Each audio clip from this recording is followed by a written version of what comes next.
How to delete or change music on Instagram post. Hey guys, welcome back to another episode. In this video I'm going to show you the ways to delete or change music on Instagram post. So in that case, first of all, gonna log in into your Instagram account, and when you're logged into your account, that's going to take you to the interface something like this.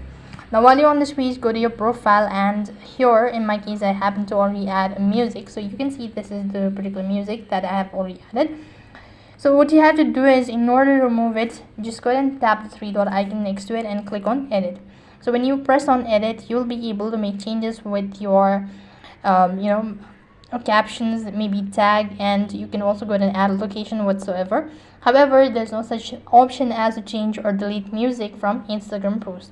So till today, Instagram has not updated this feature, so maybe in future we might be able to see this option, but until today we do not have this option. However, if you wish to delete the music, the only way to do it so is by deleting the entire post and re-uploading it, and that should be able to change or delete music from Instagram post.